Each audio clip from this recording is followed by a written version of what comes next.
Good morning, welcome to Deeksha media. ఈరోజు మనం ఉండవల్లి సెంటర్లోని వంశీ స్కూల్లో ఉన్నాం. ఇక్కడ 6 days acupressure and magnetic treatment camp అనేది జరుగుతుంది. రోటరీ క్లబ్ ఆఫ్ తాడేపల్లి ఆధ్వర్యంలో ఆక్యుప్రెజర్ క్యాంప్ జరుగుతుంది. అది ఈ రోజు నుంచి 7 రోజుల పాటు కరెక్ట్గా జరుగుతుంది. ఆక్యుప్రెజర్ అనే దాని మీద ప్రజెంట్ చాలా మందికి సరైన అవగాహన లేదు. ఇది చాలా ప్రాచీనమైన సంస్కృతి. గ్రీకు దేశంలో ఒక సైనికుడు గోడ జారిపోయి యుద్ధానికి పనికిరాడు అన్నప్పుడు లేదు నేను యుద్ధానికి వెళ్తానని బలవంతంగా యుద్ధానికి వెళ్ళడం జరిగింది. కానీ అక్కడ ఒక యుద్ధంలో ఒక బాణం కాలికి గుచ్చుకోవడం వల్ల జారిన గోడ సరైంది. దీంతో అక్కడ రాజు ఆశ్చర్యపోయాడు. ఎందుకు ఇలా జరిగిందని చెప్పేసి అక్కడ శాస్త్రజ్ఞులను పిలిపించి దాని మీద ఎంక్వైరీ చేయడం మొదలు పెడితే అలా పుట్టిన శాస్త్రమే ఈ ఆక్యుప్రెజరీ శాస్త్రం.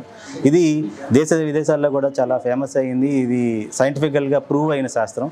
దీనితో కాళ్ళ నొప్పులు కావచ్చు, లేదంటే చేతి వేల నొప్పులు కావచ్చు, బరువు తగ్గడం కావచ్చు, వీటి మీద కొన్ని రకాలుగా కొన్ని అధ్యయనాలు చేసి దీని మీద వైద్యం చేయడం జరుగుతూ ఉంటుంది. సో ఇటువంటి డాక్టర్లు ఈరోజు తాడేపల్లిలో వచ్చి తాడేపల్లి 7 రోజుల పాటు క్యాంప్ కండక్ట్ చేయడం జరుగుతుంది. ప్రజలందరూ ఈ క్యాంప్ని వినియోగించుకొని వారి సమస్యలను పరిష్కరించుకోవాల్సిందిగా రోటరీ క్లబ్ ఆఫ్ తాడేపల్లి కోరుకుంటుంది. Thank you.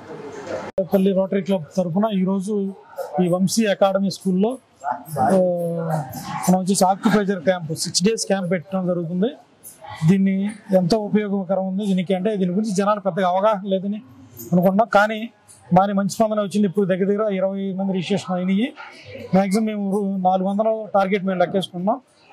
కేవలం 200 రూపాయలు ఫీజుతోనే ఈ వారం రోజులు కూడా వీళ్ళ ట్రీట్మెంట్ ఉదయం వాళ్ళకి వెసులుబాటు ఉన్న టైంలో ఉదయం 8 to 12, ఈవినింగ్ 4 to 8 లోపు వచ్చి ఎవరైనా వచ్చి ఆ ట్రీట్మెంట్ తీసుకొని పొందవచ్చు.